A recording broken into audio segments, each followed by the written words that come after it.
and welcome to the weekly LinkedIn Live leadership series, Voices of Leadership.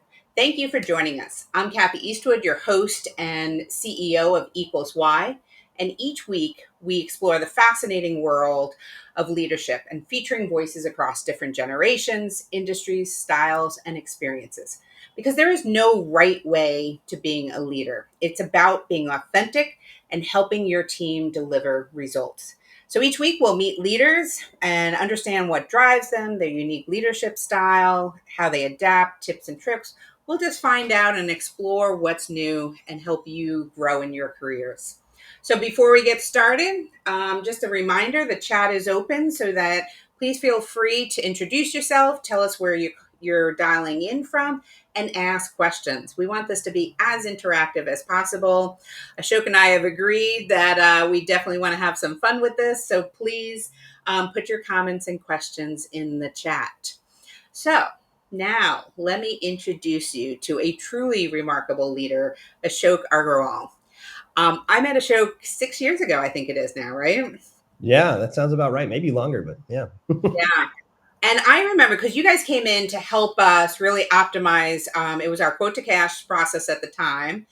And I remember the commitment and passion you guys really brought to the team, right? You worked with us to ensure we had an aligned understanding of what success was look like.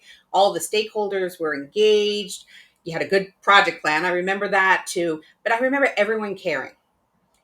And that customer service is what really builds relationships. So you think about that one engagement, which we can talk otherwise how well it ended up because of what we were doing, but you guys really set us up for success. And you and I have been in touch since, right? So you all were easy to care for. Fair enough, but you felt that coming very in. Nice people, very nice organization. We have had a long relationship since 2009 as well with the organization, even before you were there. And so a lot of empathy for the people there and the organization and the success for sure.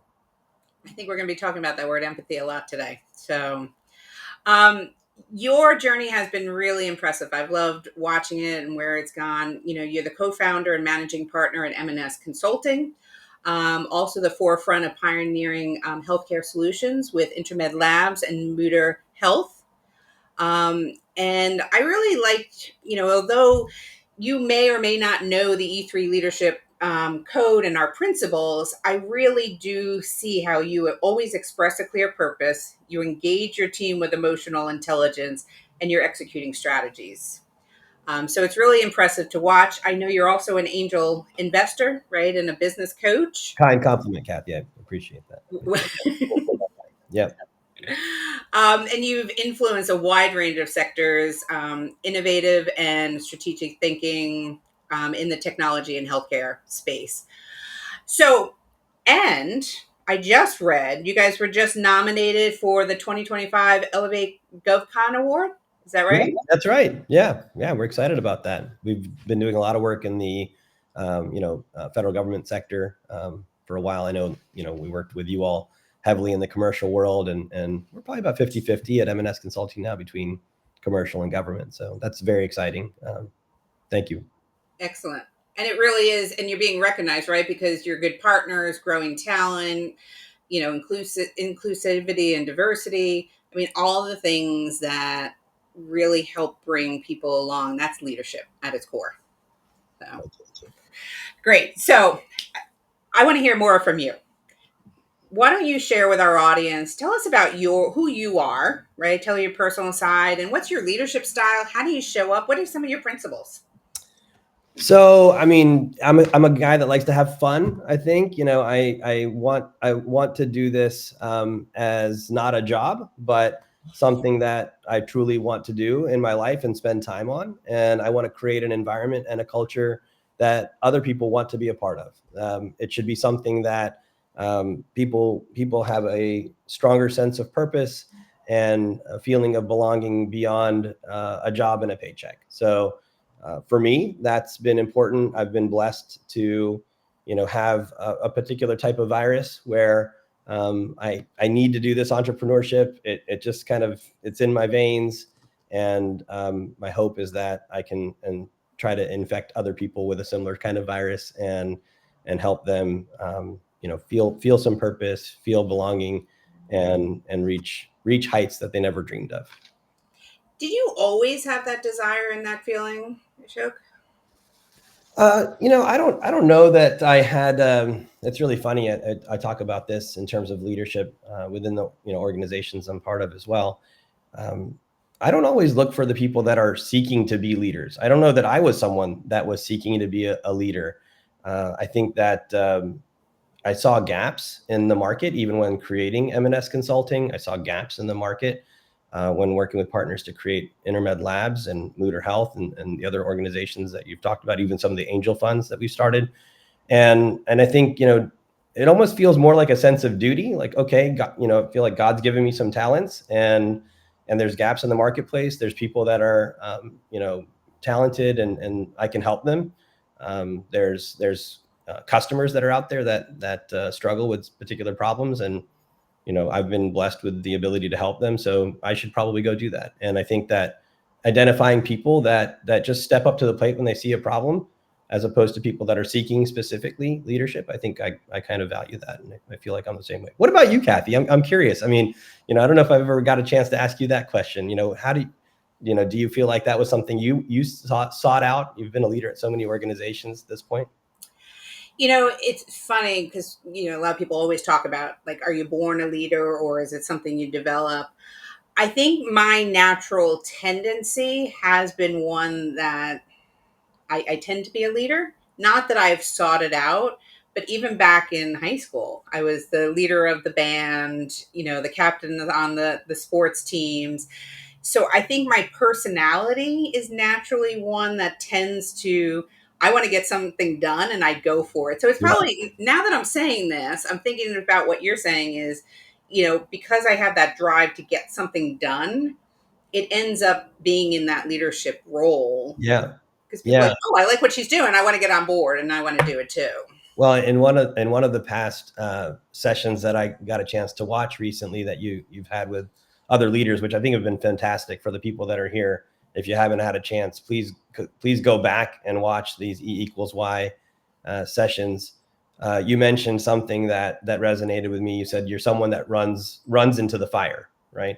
And to me, I think that's sort of the beginning of the leadership part, like you were sort of just mentioning as well.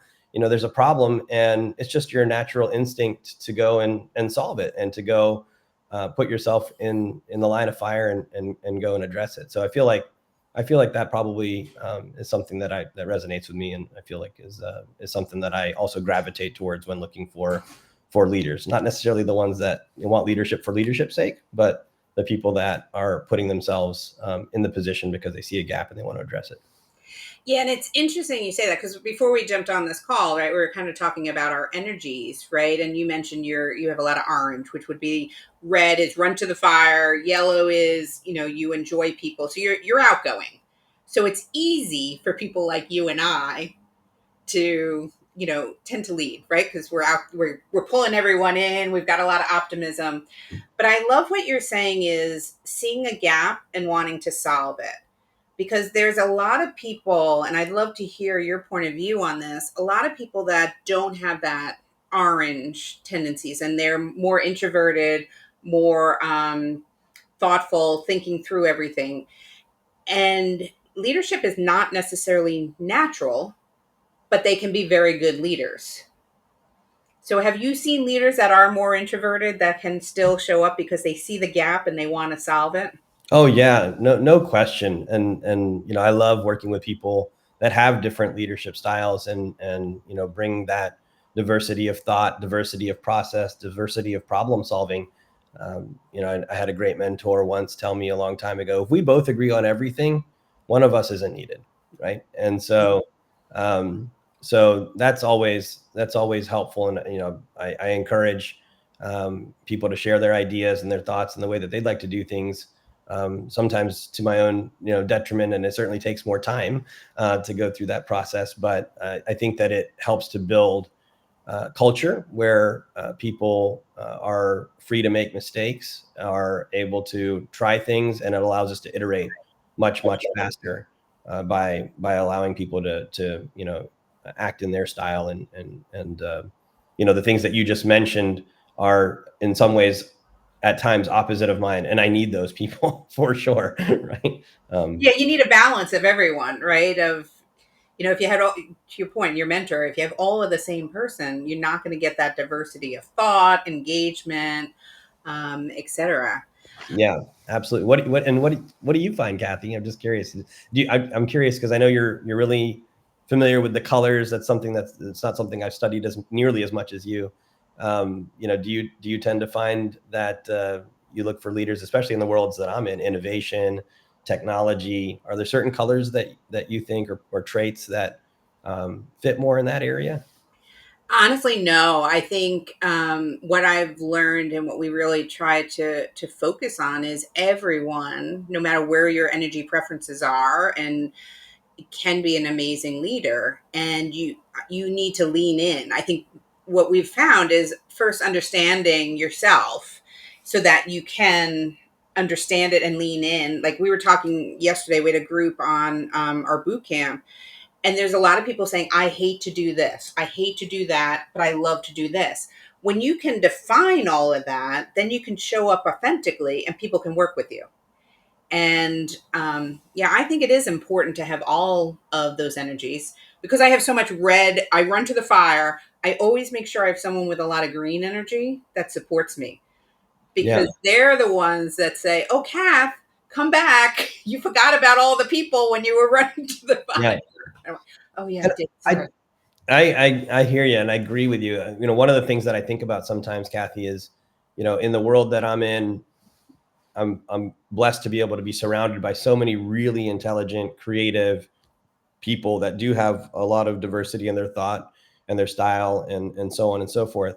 And I tend to think that people that enjoy that creativity, that enjoy that, um, a little bit lack of structure in some ways, probably thrive in environments where creativity and high intellect sort of work is required more so than I think if I ran a manufacturing company that needed to produce as many widgets as it possibly could, as quickly as it possibly could, I'd probably, I think the organization itself would naturally gravitate maybe to some other colors, if that makes sense.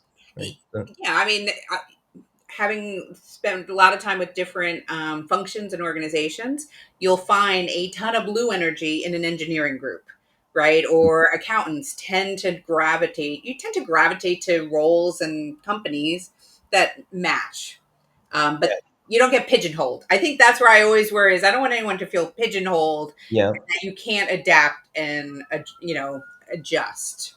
Right. So Right. now, something Absolutely. you said, because you're running your own business, you've built a lot of businesses at this point, and I'm assuming you have to drive pretty quickly. It's not easy, but one of the things you're saying is you really take the time to build a culture and care about the people.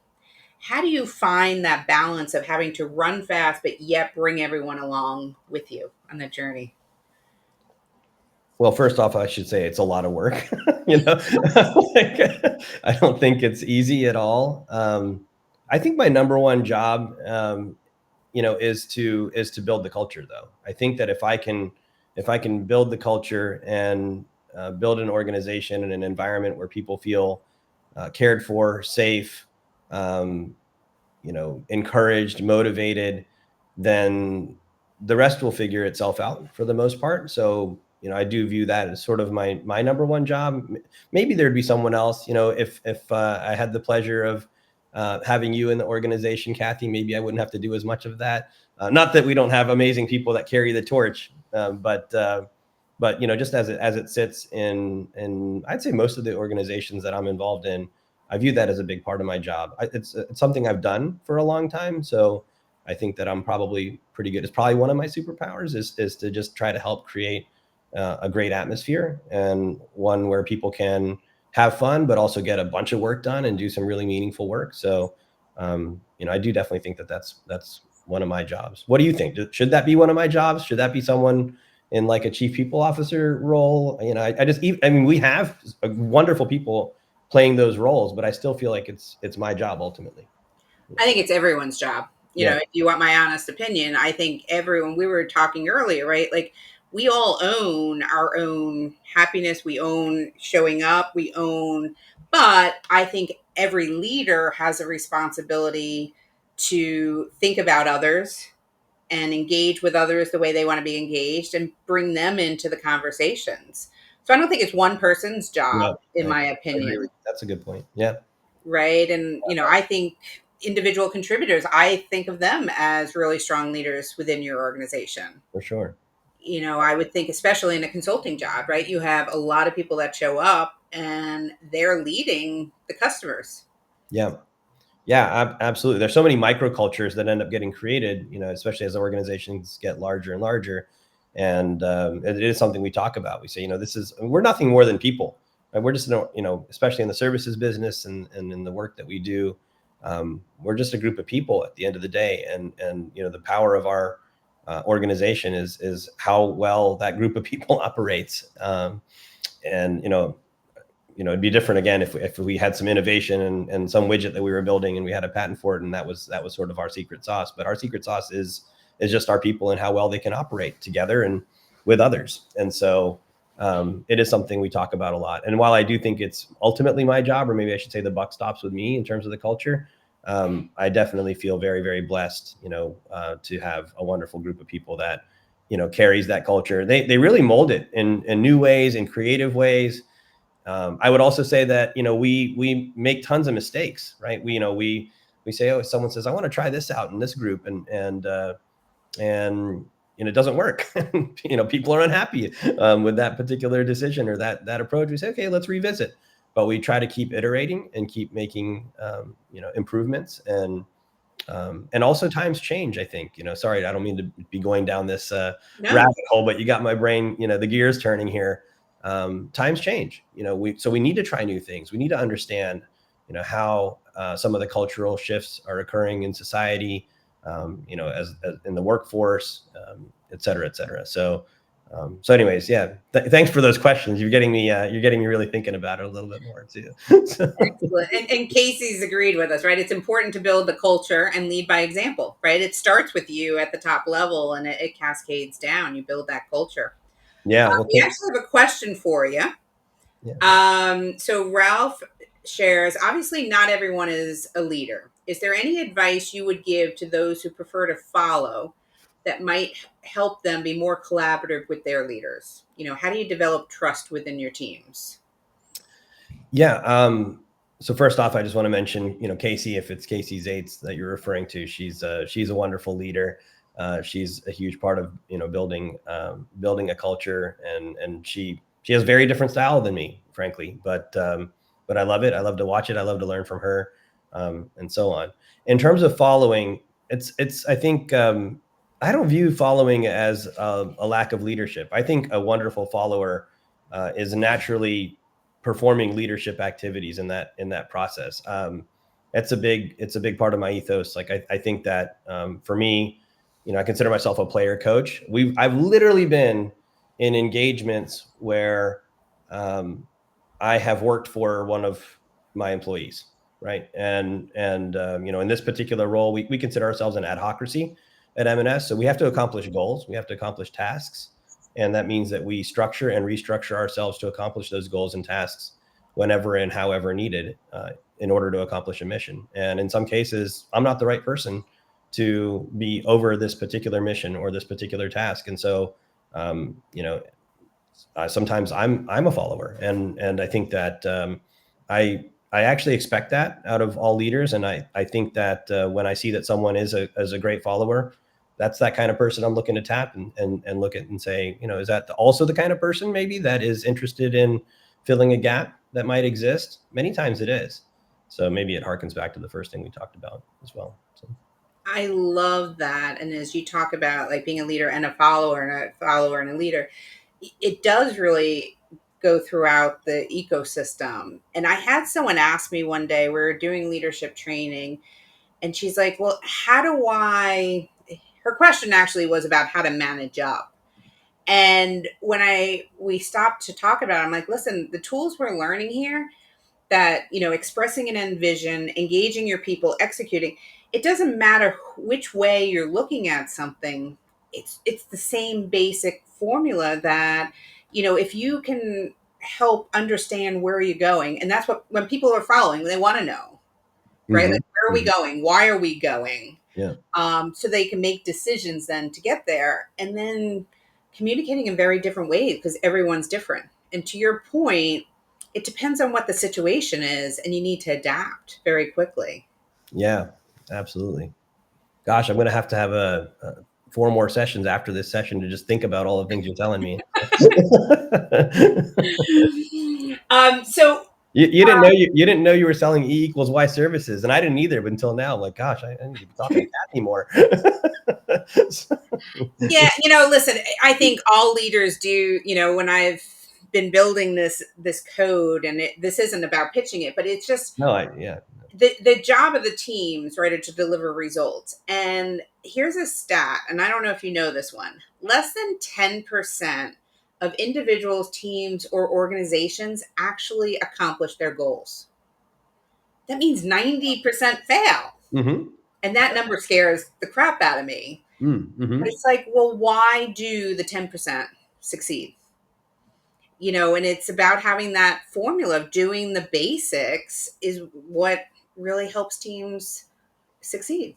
Yeah. Well, and I don't know the stat or the study that you're referring to, but I think that there's some questions about are the goals set up correctly? Are the goals set up in a way that's appropriate? Also, how is that failure handled? Is the failure of those 90% understood and normalized in a way to understand, yeah, maybe these goals had lots of other factors. I think a lot of people love to place a reason that a failure occurs in the wrong places, right? And so the reality is there's so many variables when we have wins and failures that, we need to credit the fact that, we live in a complex world and a complex society.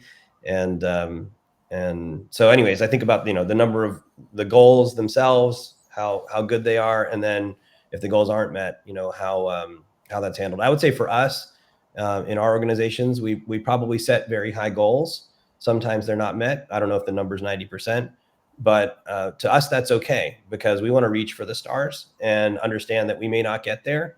And, that's baked into our organization and our cultures. We know what we're capable of. We know we can do it, but we know that we're also able to objectively look at how well we've tried to get after it, and then adjust from there and can keep improving. So I think it just depends on how people take those results as well. So No, I agree. I have a saying: think idealistically, not yeah, realistically.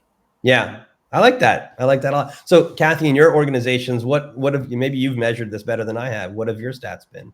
Do you? It's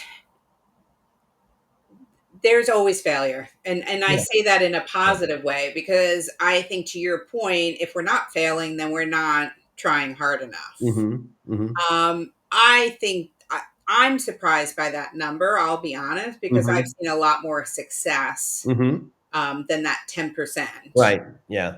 But then I stop and think, and I'm like, well, really, did we get really everywhere we wanted to get to? Did we get to that end result? And then I go, okay, maybe it is, because it takes time and consistency. So unfortunately, I've worked with a number of organizations. We start off and we go and we're setting everything up for success, and then it loses momentum, right? So the basics of leadership, or the basics of how to engage or hold people accountable, people start to lose interest. They don't want to have the difficult conversations. So unfortunately, that's where I do see when people don't continue on doing the hard work, it can be challenging. Yeah. So, but I would love to get the stat, right? And that's Yeah. probably why now you're going to challenge me. Now I'm going to make sure that I have that stat for every company that we're working with, an individual.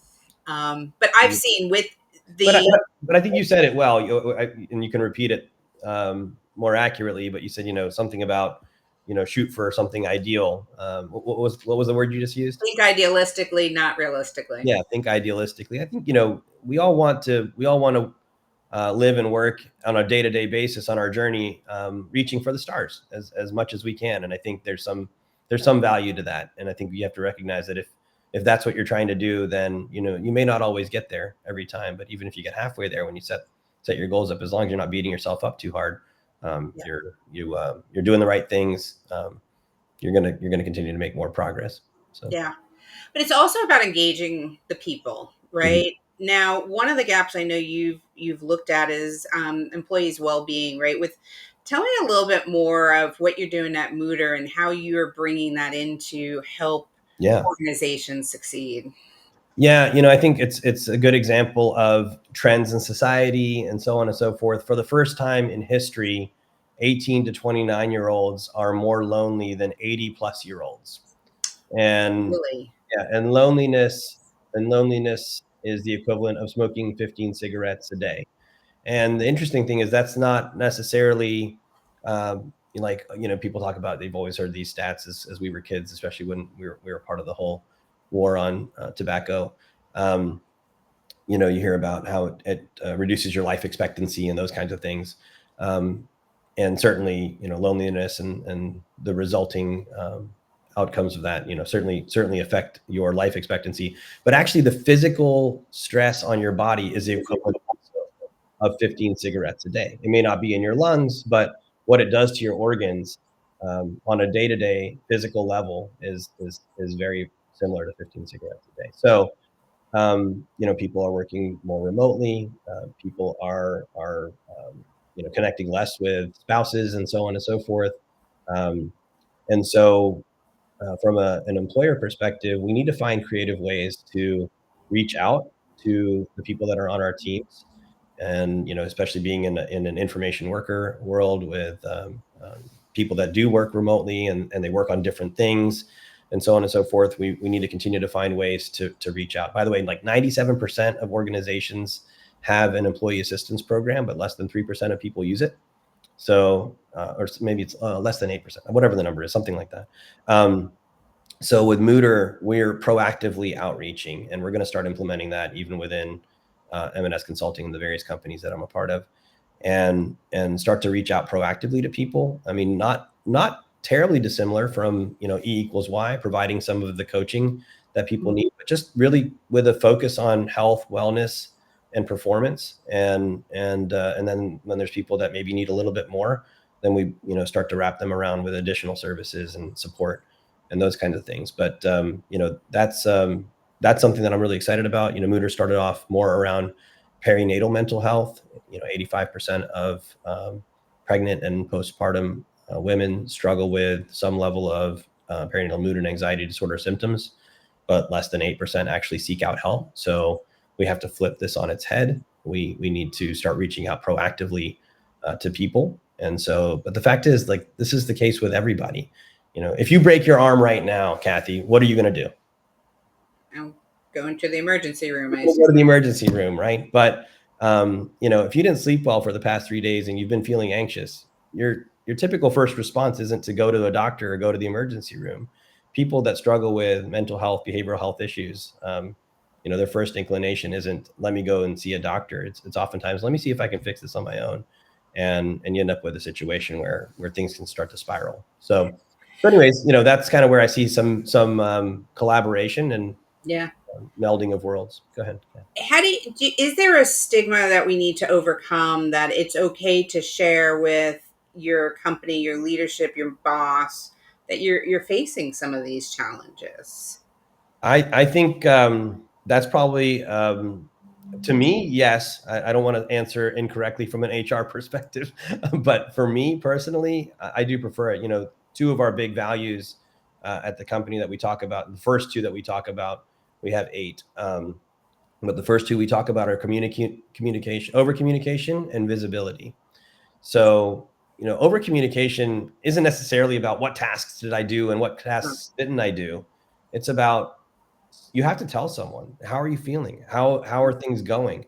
Are you good with things? Are you upset with things? If you don't express some of the things that are going on in your mind, it's pretty hard for people to help fix them. And so That's a big part of over communication. It's not just I'm going to be out today, or why is everything okay? Yeah. We talk about one of the big things we talk about with Mooter and some of the folks in the corporate world is one of the big things nowadays is having these wellness days that people offer, and people take these wellness days. But whoever goes and asks them, so why did you need that wellness day? What happened? Mhm. Are you struggling? Did you have a pet, die, Yeah. or something? People aren't coming into the office necessarily as much. So we need to find ways to get them to open up. I do think, what do you think, Kathy? Well, I totally agree with you. Yeah. I remember doing a webinar back when COVID had first happened, Mm-hmm. and just trying to coach people to ask their team, like, you had to explicitly go and ask, how are Mm-hmm. you feeling, are you isolated, what's going on? Mm-hmm. Because it's not easy to bring it up, Yeah. right? I know personally, I everyone assumes I have it all taken care of. I need someone to ask me to be able to share, Mm-hmm. and then being able to explain, listen, my dad was sick for 2 years. Like, everyone knew. It's hard Mm-hmm. to share, but this way they knew if I couldn't show up or I wasn't in a good place, then they could adapt and help. And Mm-hmm. to your point, you can't help someone when you don't know what's going on. That's right. Yeah. Yeah. So I'm totally for that. And that's that whole engage piece we talk about, is you have to engage people the way they need to be That's engaged. right. Right. And we need to train, and we need to continue to train people on how to get the help they need. Just a random quick example I thought of, years ago, even when we were in the office, I had someone come to me one day and they said, "Hey, I need to, I want to put in a complaint." I said, "Okay, what's going on?" That's very, very rare at M&S, by the way. And and he said, someone just yelled at me. And I said, "Okay, what happened?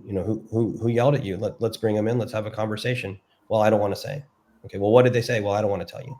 You know, I said, well, I appreciate this complaint, but I have almost nothing I can do at this point. I don't know what exactly has occurred. I don't know who's done it. I said, I can make a general announcement. Please, nobody's yelling at anyone in general, for sure.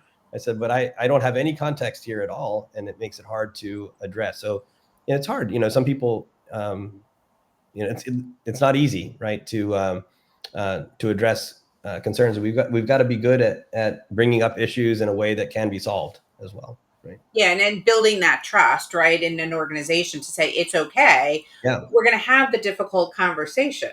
Yep. Because how many times does someone say blue and they hear it as purple, and that Yeah. could have two totally different connotations or aspects. So until you sit down and talk about it, you're like, oh, Mm-hmm. I get it, right? Yeah. Like, we all have an unconscious bias, right? And we try to, unfortunately, we make assumptions based on our past experiences. Right.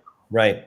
Well, I think if we can encourage people to, communicate, over communicate, like you asked about, share a little bit more about what's going on. I think that we have, people in organizations, they want to have fun. They want to help each other. They want all the good things. I know there's a person that I work with that says, that always assume the best intent in everybody, because that's 99% of the time what everyone's trying to do.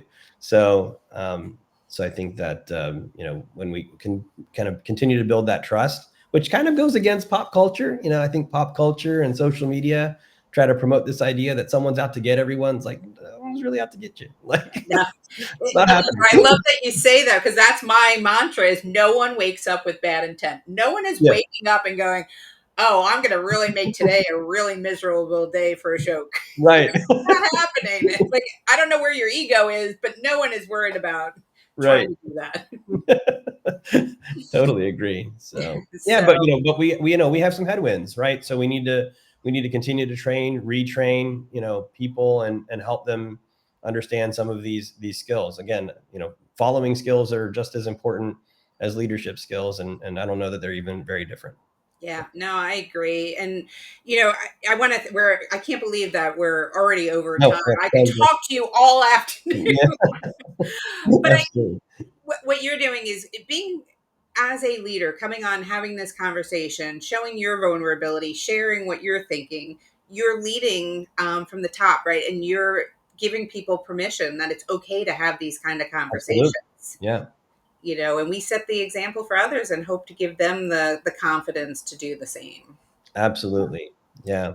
And I appreciate everything you're doing, Kathy, and with E equals Y. This is very much, and we were talking about the same kinds of things. This is the kind of support that organizations need. It's the kind of support leaders need, and frankly, it's the kind of support everyone in organizations need. So we're going to try to do that with Mooter, and we'll continue to bolt on with partnerships with places perhaps like E equals Y and others. So I like that. We'll talk more.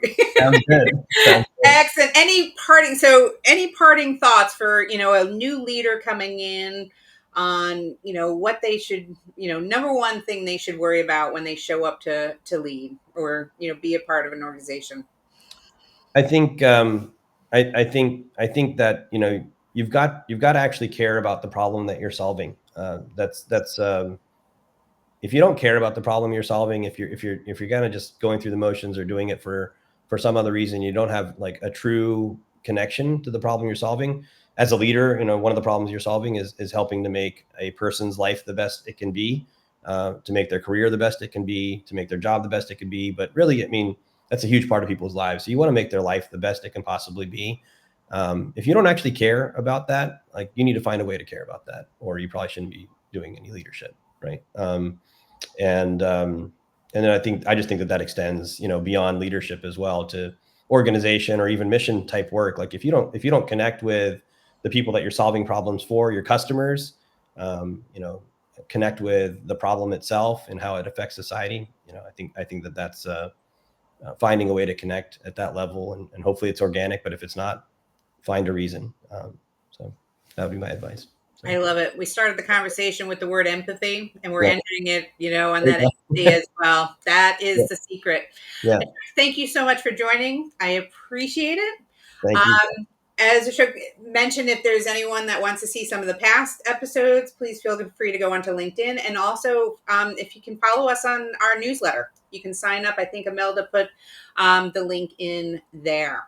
So thanks, everyone. Have a great day, and we'll talk to you soon. Take care. Thank you.